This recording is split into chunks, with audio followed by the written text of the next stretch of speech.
안녕하세요. 닥터 K입니다. 오늘은 부모 역할인가 기능인가 라는 제목으로 삶으로 다시 떠오르기 137페이지 한번 같이 시작해 보겠습니다. 제목이 좀 아리송하죠. 부모 역할인가 기능인가. 근데 이게 꼭 우리 부모에 관한 이야기뿐만 아니라요. 우리가 살아가는 데 있어서 역할과 기능 이 두 가지를 구분하는 건 굉장히 중요한 인사이트를 줄 수 있으니까 한번 귀를 열고 잘 들어보시면 좋겠습니다. 우리 삶으로 다시 떠오르기 이 보충 강의가 좀 너무 해가 길어지다 보니 지금 우리가 하는 이 얘기가 어디 책의 어디쯤인지 조금 이제 한번 오랜만에 이제 좌표 점검을 한번 해볼 필요가 있겠어서 우리가 한번 저기 책 큰 제목만 한번 리뷰해 보면서 지금 우리의 위치를 한번 점검해 보겠습니다. 1장, 그러니까 우리가 이제 책을 읽을 때 이제 제목이 되게 중요하거든요. 그래서 제목, 소제목 위주로 이렇게 하면 우리가 이제 경상도, 전라도 이렇게 구분해 놓고 우리가 이제 지역을 배우잖아요. 그래서 이제 1장 제목은 이렇습니다. 인간 의식의 꽃피어남. 우리는 지금 진화하지 않으면 안 된다. 그러니까 인간 의식의 꽃피어남이란 건 인간의 의식의 성장이죠. 인간이 의식이 성장해서 뭐가 좋으냐? 저는 그 인간 의식의 성장의 결과물이 자유라고 생각하거든요. 그러니까 홀가분해지는 거죠. 그러니까 삶으로 다시 떠오르기라는 제목도 결국 자유로워지는 겁니다.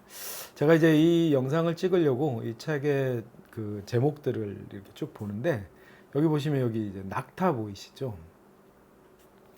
예전에 제가 이제 너무 텍스트에만 주목을 했는데 여기 낙타 그림이 들어간 것도 상당히 의미심장하지 않나 이런 생각이 듭니다. 우리 니체라는 철학자가 인간의 정신 발달을 논할 때 크게 3단계로 얘기한 게 있거든요. 그게 그 중에 첫 번째 단계가 낙타 단계예요. 그 낙타 단계는 어떻게 보면 인간의 이제 명령에 복종하고, 그죠? 우리가 낙타 탈 때 낙타 굉장히 크잖아요. 그래서 낙타 탈 때나 짐 실을 때 어떻게 하시는지 보신 적 있나요? 낙타가 무릎을 꿇어주죠. 그래서 이제 인간이 탈 수 있게 합니다.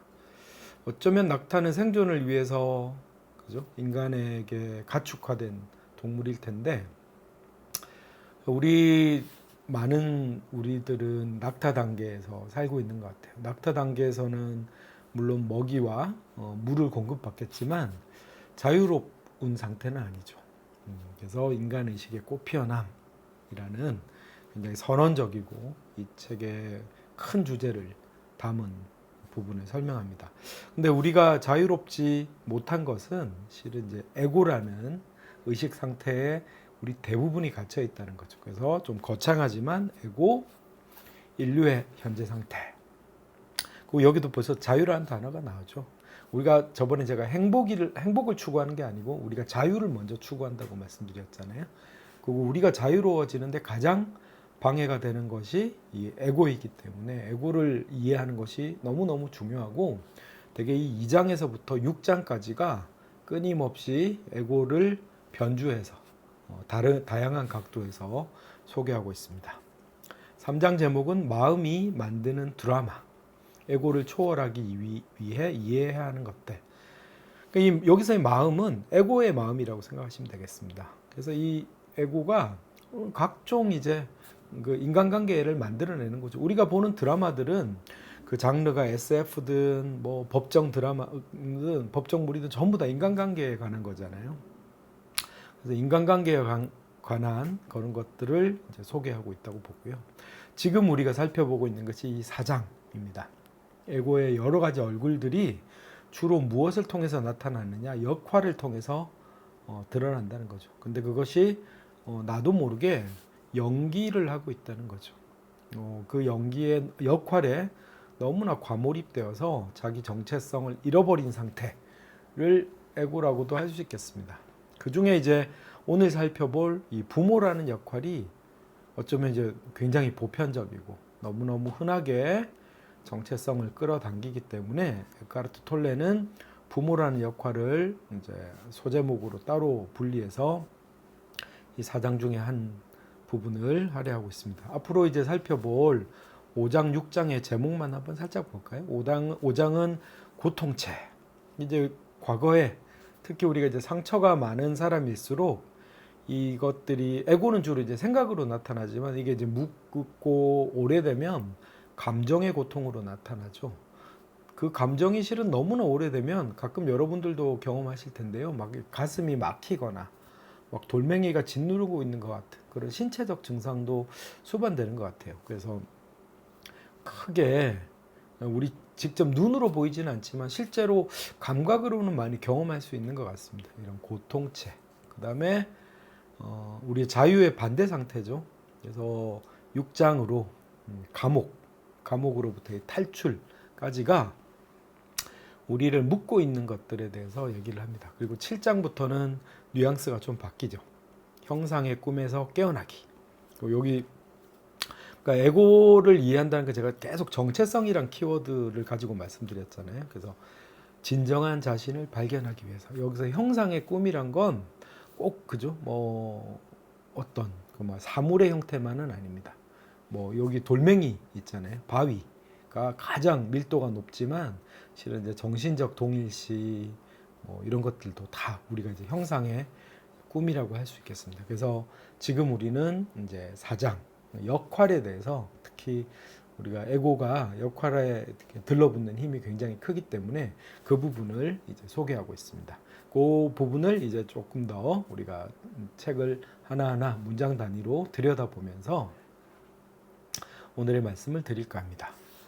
대부분의 어른들은 삶의 어느 시점에 가장 보편적인 역할 중 하나인 부모가 된다. 물론 결혼을 하지 않고 부모가 되지 않는 분들도 더러 계시긴 하지만 상당수는 이제 부모라는 역할을 맡게 되고 특히 뭐 아이를 낳아 보신 분은 알겠지만 처음 아이가 태어나고 그 작은 아이를 품에 안을 때 뭔가 벅찬 감정을 느껴보시잖아요.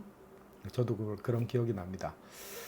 근데 이 부모와 자식, 자녀와의 만남이 참 이렇게 숭고하고 아름다운데 문제는 서서히 아이가 크면서 에고가 개입되기 시작하면서 부모와 자녀의 관계는 좀 뒤틀어지고 그 누구보다 서로 상처를 많이 주고받는 그런 관계로 변질되는 경우가 참 많아서 어쩌면 오늘 이야기는 저도 준비하면서 다소 좀 슬픈 마음도 많이 들었습니다.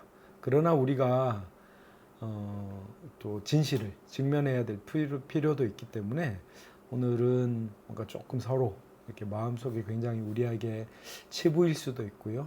상당히 고통스러운 부분일 수도 있지만 한 번쯤은 우리가 직면해야 될 부분이 있고 우리가 그걸 에카르트 톨레의 말씀을 빌어서 한 번 더 깊게 공부를 해보겠습니다.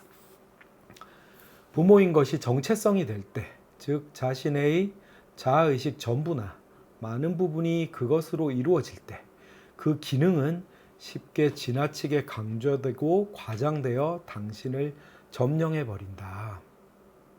그죠? 부모인 것이 그 자체로는 문제되지 않습니다. 그것이 너무나 근데 팽창되고 이제 그 확장돼 버리면 그 나 자신이 그 전제가 돼 버리죠.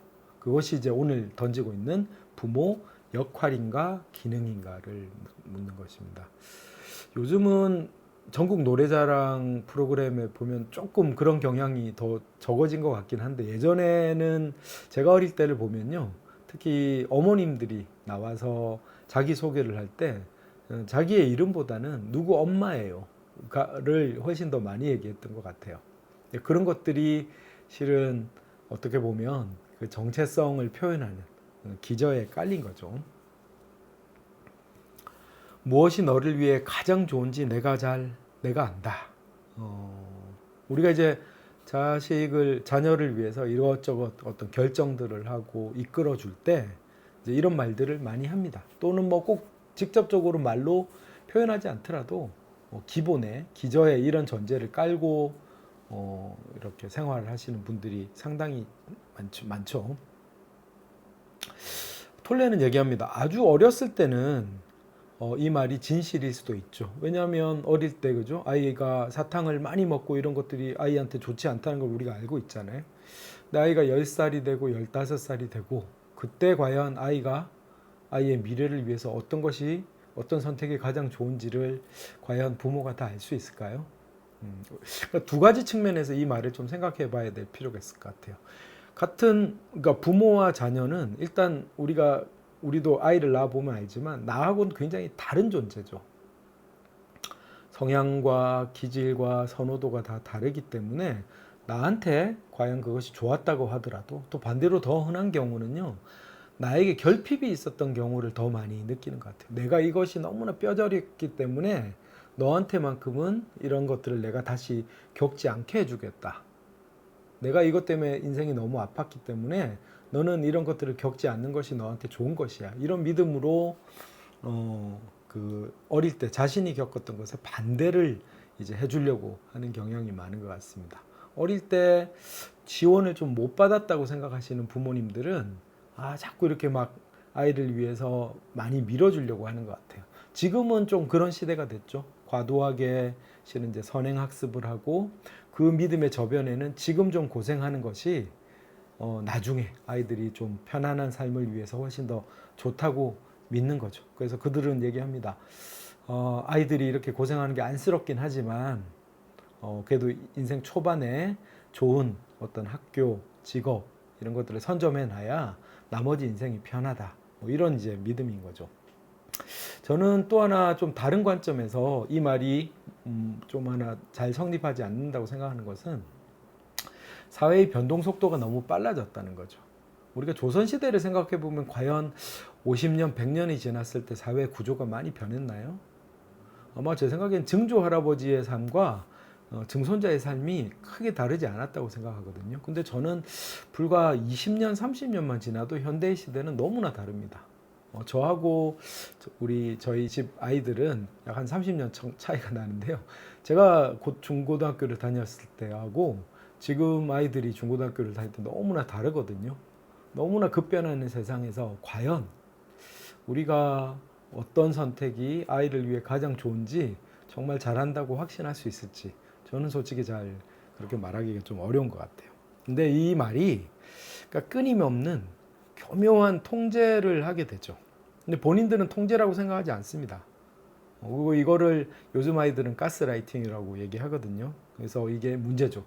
알아차리기 힘들다. 굉장히 교묘하기 때문이죠. 여러분들도 한번 혹시 자녀를 위해서 어떤 것이 가장 좋은지 내가 잘 알고 있다고 믿으신다면 정말 아이를 위해 가장 좋은 게 뭔지 내가 잘 안다고 하는 믿음이 잘 성립하실지 한번 자문해 보시는 것도 좋겠습니다. 톨레는 이렇게 아주 직설적으로 지적합니다. 에고가 지배하는 모든 동기는 때로는 에고가 작용하는 본인 자신도 눈치채지 못할 정도로 영리하게 변장을 하고 있지만 자기 강화와 자기 이익을 위한 것이 대부분이다. 물론 전부는 아니겠지만 대부분이라고 얘기하죠. 본인 자신도 눈치채지 못할 정도이기 때문에 이게 정말 문제인 것 같아요. 그래서 너무나 우리 신생아 때, 아기 때, 그죠? 서로 사랑하고 이렇게 기쁨을 주고받던 관계가 아이가 자라기 시작하면서 엄청난 갈등이 되고 그 부모들로 인해서 숨막혀하는 아이들이 저희 외래를 자꾸 찾아오고 있는 걸 보면 저도 좀 비애와 안타까움을 느끼게 됩니다. 때로는 이 아이들이 이런 것 같아요.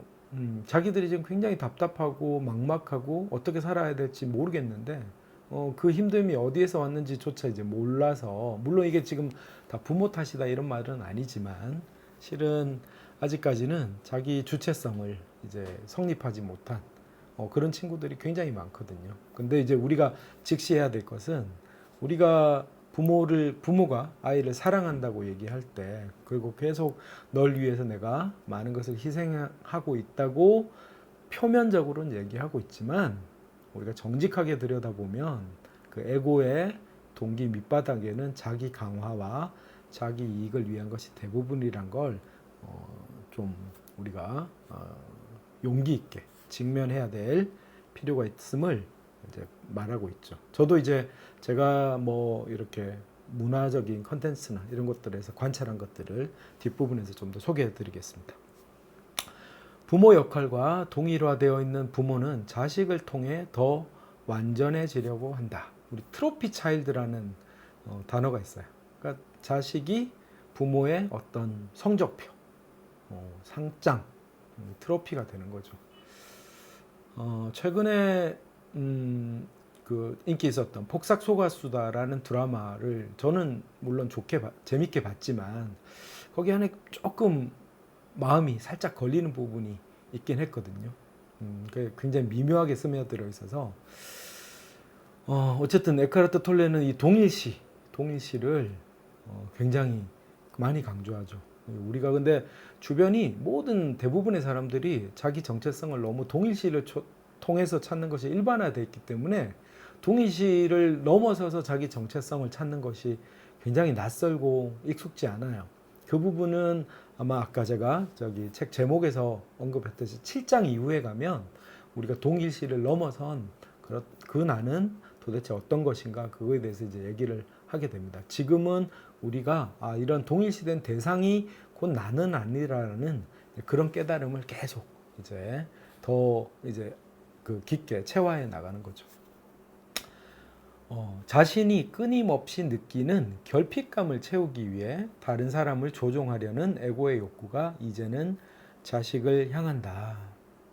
이런 실은 미묘한 조종의 뿌리 밑에 에카르트 톨레는 결핍감이라고 하는 이제 단어를 썼죠. 이 결핍감은 뭐 여러 각도로 말해서 이제 바꿀 수 있겠지만 저는 결핍감 또는 두려움이라고도 얘기할 수 있을 것 같아요. 분리되고 내가 아무것도 아닐 것 같은 두려움을 느끼는, 그래서 열등감이 될 수도 있고요, 수치심이 될 수도 있고요. 그런 이 모든 것들이 이 결핍감을 알아차릴 때만 우리가 타인을, 그 중에서도 그렇잖아요. 그래서 보세요. 이 말을 해요. 그러한 무의식적인 동기들을 의식화하면 실은 많은 사람들이 굉장히 실은 좀 충격을 먹기도 합니다. 그러니까 우리 이제 심리 치료를 이렇게 말하죠. 무의식을 의식화하는 것이다. 근데 이게 이제 무의식을 의식화하기가 상당히 어렵기 때문에 때로는 이제 좀 전문적인 도움을 받기도 하죠. 그림으로 표현하면 이렇습니다. 우리가 수면 바깥에 그죠? 알고 있는 영역이 있고요. 대부분은 이제 모르고 있다는 것조차 모르는 영역이죠. 이게 고래니까요. 이 무의식은 얼마나 광대한 세계겠어요. 지금 우리는 어떤 작업을 하려고 하냐면 모르고 있는 영역을 주의를 기울이면 알 수 있는 영역으로. 그렇죠? 근데 이 주의를 기울이는 것조차 참 부담스럽고 불편해요. 그래서 이것을 많이 외면하려고 하는데 우리는 주의를 기울여서 그래야 실은 우리를 묶고 있는 패턴의 사슬에서 벗어날 수 있거든요. 주의를 기울이는 작업들을 해보려고 합니다. 제가 어느 유머 게시판에서 본 거예요. 어떤 학교에 왜 학교 뒤에 가면 급푼이 있잖아요. 급푼의 하나를 이제 따온 거예요. 우리 엄마도 개모임에서 말 좀 해보자. 물론 뭐 아이들이 좀 유머 삼아, 장난 삼아 했을 수도 있죠. 그러나 저는 이런 뜻은 이런 걸 거예요, 그죠? 내가 공부 잘해서 우리 엄마가 어디 모임 가서 자랑 좀 할 수 있게 해보자. 뭐 그런 뜻이겠죠. 여기에도 벌써 뭐가 들어있어요? 자식의 성적이 엄마의 자랑, 그죠? 근데 이게 어떤 하나의 급훈이 됐다는 건 이런 말을 들은 아이가 한 명이 아니라는 거잖아요. 여러 명이 그래도 우스개든 진지하게든. 그러나 이게 꼭 저는 우스개로만 여길 문제는 아니라고 생각하는 게요. 자랑거리가 된 아이도 문제가 됩니다. 그 아이는 계속해서 엄마의 내가 자랑거리 또는 이럴 수 있잖아요. 자, 엄마가 아빠 때문에 지금 마음이 너무 힘들어요. 그러면 아이는 그래 나라도 우리 엄마의 기쁨이 좀 돼줘야겠다 해서 이제 공부를 열심히 합니다. 그 아이의 어떤 학창 시절의 동기는 학창 시절로 끝날까요? 계속 타인을 기쁘게 하는 데서 자기의 존재감을 찾는 그 구조 속에 빠질 가능성이 높죠. 그렇지만 그리고 또 대다수는요. 왜냐하면 공부를 잘하는 아이라는 이 칭호, 이 타이틀은 우리 솔직히 말하면 전체 학생들 중에 다수에게 주어지는 게 아니잖아요. 뭐 많으면 그죠? 10% 정도에게 주어질 거면 나머지 90%의 아이들은 뭐 그렇게 공부를 잘하지 않는 그룹에 속한다 그러면 나는 그냥 우리 부모에게 자랑도 못 되는 그냥 부끄러운 그죠? 그런 아이. 그래서 자기의 수치심을 자기 정체성의 수치심을 내면화하는 결과가 되는 거죠. 그래서 우리가 어떤 이런 식으로 동기부여를 하는 것이 저는 우스개라도 좀 지양해야 될 그런 행동이 아닐까 싶습니다. 아까 제가 잠깐 언급했던 폭삭 소가수다의 한 장면입니다. 영범이라는 그죠? 실은 애순이하고 결혼을 할 뻔하다가 이제 파혼이 된 경우인데 이 영범이 어머니는 실은 이제 그 병적 애고가 상당히 강하게 드러난 경우죠. 영범이가 나중에 뭐 얘기하잖아요. 이 결혼식에서 어머니 혼자 웃고 계셨다고요. 영범이 엄마는 그렇게 믿었겠죠.